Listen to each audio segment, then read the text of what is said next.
Bizning muassasamizda har bir mehmon o'z didiga mos burger topadi. Asosiy retseptlardan tashqari biz qo'shimchalar ham sotamiz. Pishloq, pomidor, bekon va shu kabi mahsulotlar. Avvalo modifikatorlarni yaratamiz, so'ng ularni taomga bog'laymiz. Burgerlar uchun qo'shimchalarni nomenklaturada yaratamiz. Tovarlar va omborlar bo'limini ochamiz. Modifikatorlar bo'limiga o'tamiz va pishloqni qo'shamiz. Modifikator turidagi nomenklatura kartochkasi ochiladi va nomini pishloq deb belgilaymiz.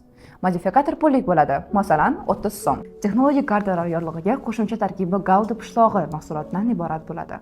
Modifikatorlarni guruhlash uchun bizga papka yaratish kerak.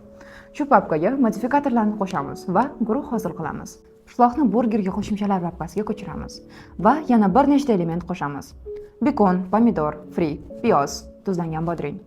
Papka tayyor bo'lgach, modifikatorlarni taomga bog'lashimiz kerak. Burger kartochkasini ochamiz va asosiy xususiyatlar yorlig'ida o'ng tomonda qo'shish tugmasini bosamiz. Taomga bog'lash mumkin bo'lgan barcha modifikatorlar ro'yxati ochiladi. Odatiy holatda biz turli guruhlardan alohida modifikatorlarni tanlashimiz mumkin. Lekin bizni burgerlar uchun modifikatorlar guruhi qiziqtiradi. Shuning uchun guruhli modifikator qo'shishni tanlaymiz va burgerga qo'shimchalar guruhini tanlab qo'shamiz.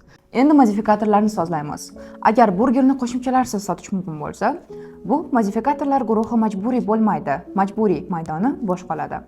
Minimal miqdor esa 0 ga teng bo'ladi. Agar burgerni modifikatorsiz sotib bo'lmasa, majburiy maydoniga belgi qo'yamiz va minimal miqdor maydonida mehmon nechta modifikator tanlashi mumkinligini ko'rsatamiz. Kerakli modifikatorlar taom kartochkasiga qo'shilgandan so'ng sozlash bosqichiga o'tamiz. Guruhli modifikator umumiy sozlamalarga ega bo'ladi. Shuningdek, guruh ichidagi har bir modifikatorning ham o'z parametrlari mavjud. Modifikatorlarning maksimal miqdori bu guruh tarkibidagi modifikatorlardan mehmon jami nechta qo'shishni mumkinligini bildiradi. Masalan, agar har bir qo'shimcha alohida to'lanadigan bo'lsa va cheklov qo'ymaslikni xohlasak, maksimal qiymatini 99 qilib qo'yamiz. Bizning holatda barcha qo'shimchalar mehmon tomonidan to'lanadi. Shuning uchun bu guruhda bepul modifikator bo'lmaydi va bepul maydoniga 0 ni qo'yamiz. Endi guruh ichidagi sozlamalarni ko'rib chiqamiz. Modifikatorlar guruhini ochib, har bir modifikator uchun alohida parametrlarni belgilaymiz.